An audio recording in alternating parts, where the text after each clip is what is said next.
नेतृत्व आमदार शशिकांतजी शिंदे साहेब।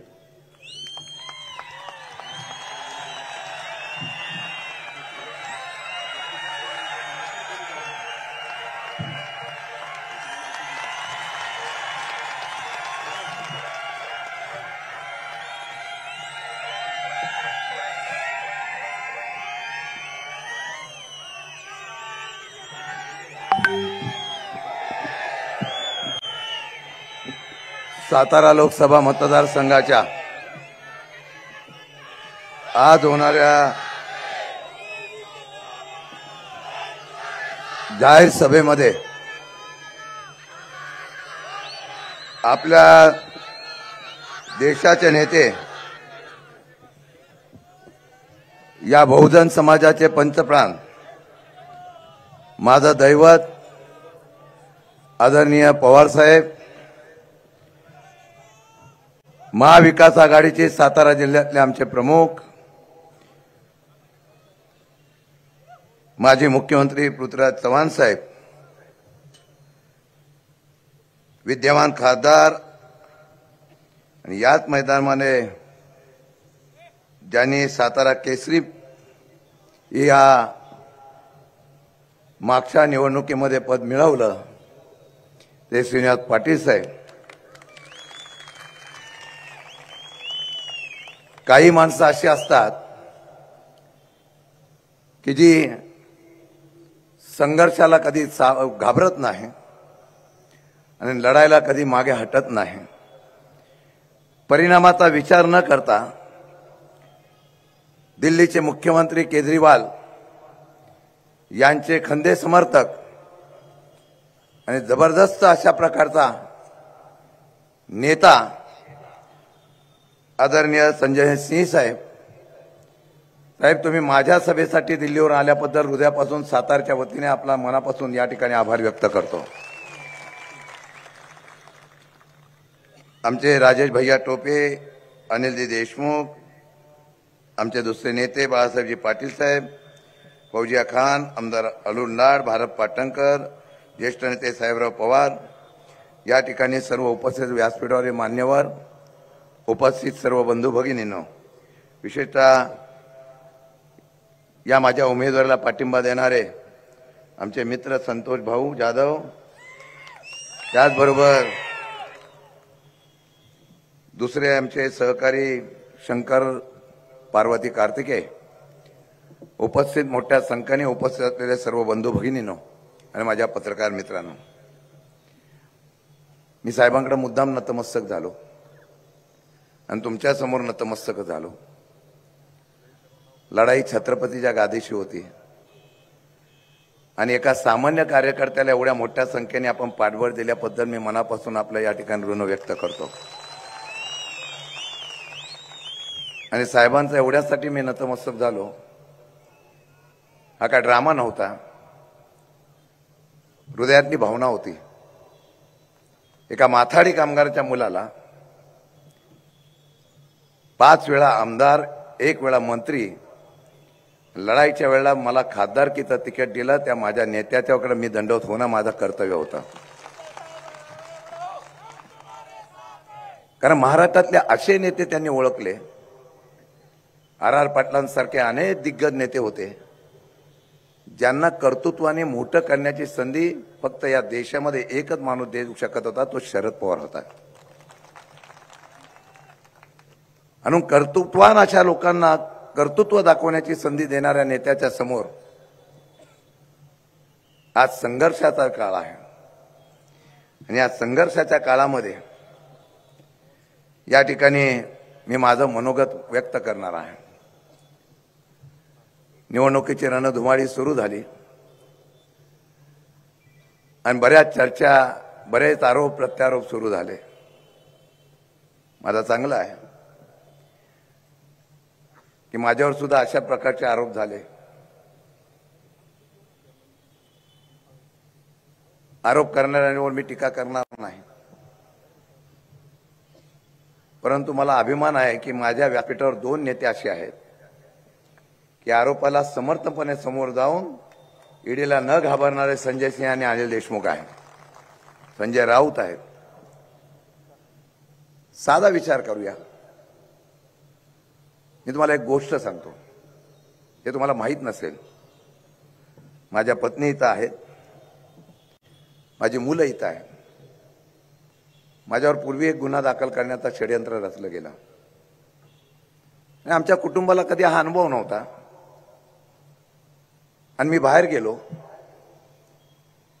त्यावेळेच्या काळामध्ये एक माणूस फक्त मागे उभा होता आमच्या कुटुंबाच्या, ज्याने आत्मविश्वास दिला आणि धीर दिला.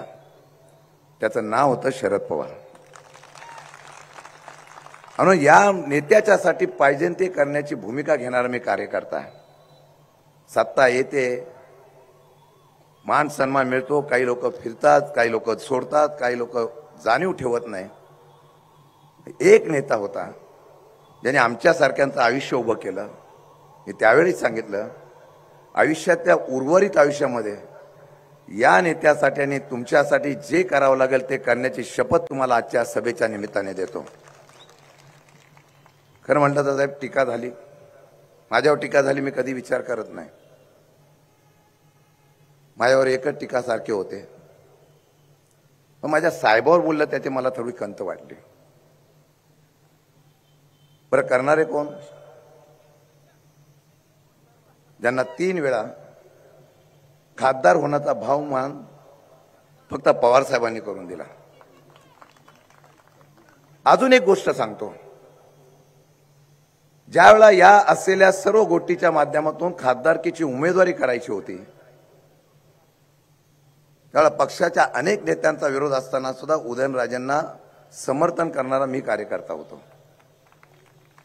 आणि समर्थन करत असताना त्यांच्या प्रचाराची धुरा सुद्धा मी घेतली होती अंगावर. टीका सत्ता गेल्यानंतर किंवा पक्ष बदलल्यानंतर करणं योग्य असतं, पण ज्यांनी मदत केली त्याची जाणीव ठेवणं फार गरजेचं असतं. अजून तुम्हाला खरी गोष्ट अजून एक सांगतो. ज्यावेळेला पक्ष बदल करण्याचा प्रयत्न होत होता, अनंत चतुर्थीची होती आणि सकाळी 8 वाजता मी आणि धनंजय मुंडे उदयनराजेंना घेऊन, छत्रपतींना घेऊन पवारसाहेबांच्या घरी 8 वाजता पुण्याला गेलो होतो. आणि त्या पुण्याला गेल्यानंतर किती साहेबांचं प्रेम असावं. साहेबांनी एका मिनिटात सांगितलं, छत्रपती महाराष्ट्रभर फिरा, तुम्ही विदर्भातून सुरुवात करायला मी येतो तिथे, शेवट कराल तेव्हा सुद्धा मी येतो तिथे, आणि महाराष्ट्रामध्ये तुमचं नेतृत्व उभं राहिलं पाहिजे अशी माझी इच्छा आहे, असं सांगणारा नेता सुद्धा शरद पवार होते.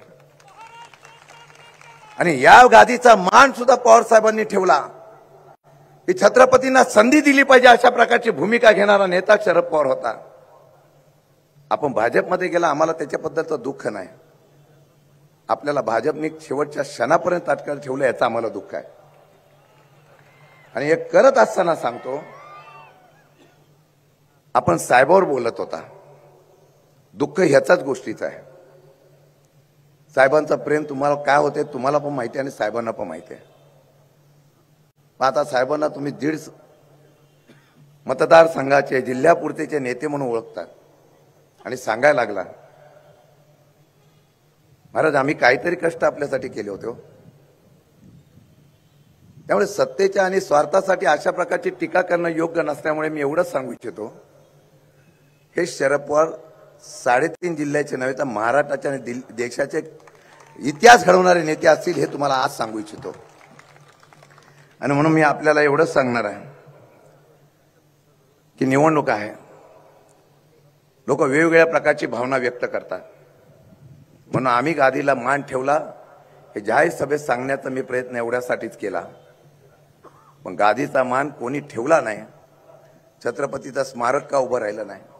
भाजपचे नेते छत्रपती शिवाजी महाराजांवर बोलत होते तेव्हा तुम्ही काय बोलला नाही. पण छत्रपतीचा खरा मावळा जो आहे तो समोर बसलेला आहे आणि तो इतिहास घडवेल. आणि तो ज्यावेळेला इतिहास घडवेल त्यावेळेला निश्चितपणाने यशवंतराव चव्हाणांच्या भूमीमधला हा इतिहास निश्चित या देशामध्ये आणि महाराष्ट्रामध्ये गणला जाईल. अशा प्रकारची या ठिकाणी मी इच्छा व्यक्त करतो. फार मी बोलणार नाही, पण एवढंच सांगणार आहे की लढाई आहे, लढाई माझ्या नेत्याची आहे. माझ्यासारख्या मावळ्यावर या सर्व नेत्यांनी दाखवलेला विश्वास आहे. साहेब, महाविकास आघाडी आमची मजबूतीने काम करते. माझे काँग्रेसचे नेते असतील, राष्ट्रवादीचे नेते असतील आणि शिवसेनेचे नेते असतील, सर्व कडवट आहेत. त्यांना राज्यामध्ये ज्या पक्षाने पक्ष फोडलाय ते त्यांना पसंत पडलेला नाही आणि सगळे पेटून उठलेले आहे. गावागावामध्ये वेगवेगळ्या प्रकारच्या असलेल्या तरुणांचा फौजफाटा उभा राहतो आणि या सातारा जिल्ह्यामध्ये इतिहास घडवण्याची शपथ घेतो. अशा प्रकारचा इतिहास प्रत्येक गावामध्ये गेल्यानंतर पाहायला मिळतो.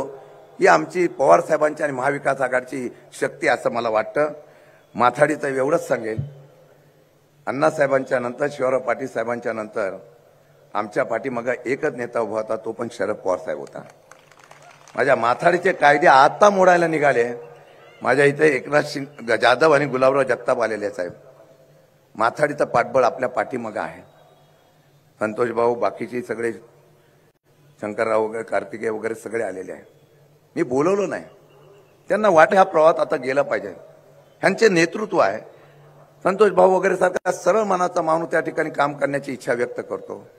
संधी देणारा नेता आणि पक्ष कुठला असेल तो पवार साहेबांचा राष्ट्रवादी काँग्रेस पक्ष आहे. आणि मी आपल्याला एवढीच विनंती करणार आहे, काही लोकांनी आता निवडणूक हातात जाते म्हटल्यानंतर आश्वासन द्यायला सुरुवात केली.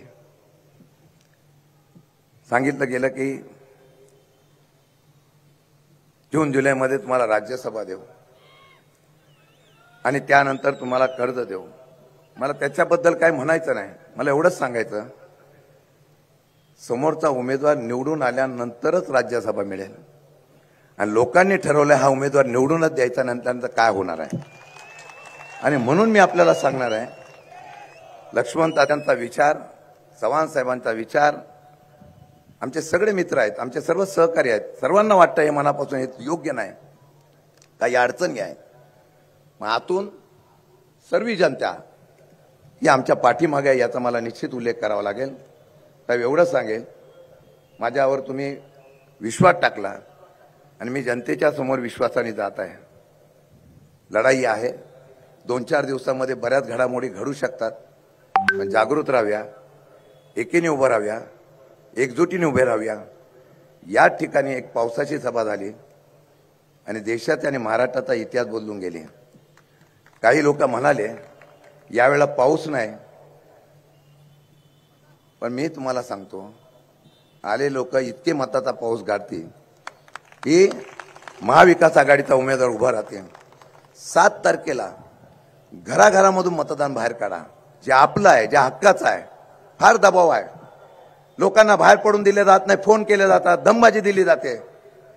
पण ही क्रांती आहे आणि ही क्रांती जर उभी करायची असेल तर ज्या नेत्यांनी 84 वर्षामध्ये सुद्धा दिवसाला 5-5 सभा घेऊन या महाराष्ट्र हलवून टेकलाय आणि या नेत्याची भीती या देशाच्या असलेल्या भाजपला घेतली, त्या नेत्याचा आदर्श ठेवून या असलेल्या 7 तारखेपर्यंत एक माणूस बाहेर काढा. दबावाला झुकू नका, क्रांती घडूया आणि मताला इतक्या संख्येने बाहेर पडूया आणि इतिहास काढून दाखवू. ज्या वेळा मतपेटी बाहेर निघेल, राज्यातल्या सर्वात जास्त मताधिक्याने निवडून आलेला खासदार हा सातारा लोकसभा मतदारसंघाचा असेल, हा विश्वास या ठिकाणी दाखवूया. आपण मोठ्या संख्येने आल्याबद्दल ऋण व्यक्त करतो आणि माझ्या नेत्यांच्या समोर साक्ष देऊन सांगतो, आदर्शोत खासदार होऊन देण्याचा प्रयत्न मी निश्चित करेन. लोकांच्या समस्याला आवाज उठवणारा खासदार म्हणून काम करेल, नव्हे तर दिल्लीच्या लोकसभेमध्ये साताराचा आवाज घुमवणारा खासदार म्हणून मी काम करेल, सामान्याचा खासदार म्हणून काम करेल. जय हिंद, जय महाराष्ट्र. अशी झुंज, असा लढा, विजयाचा वाजणार चौघडा. माननीय याच मैदानाचे वस्ता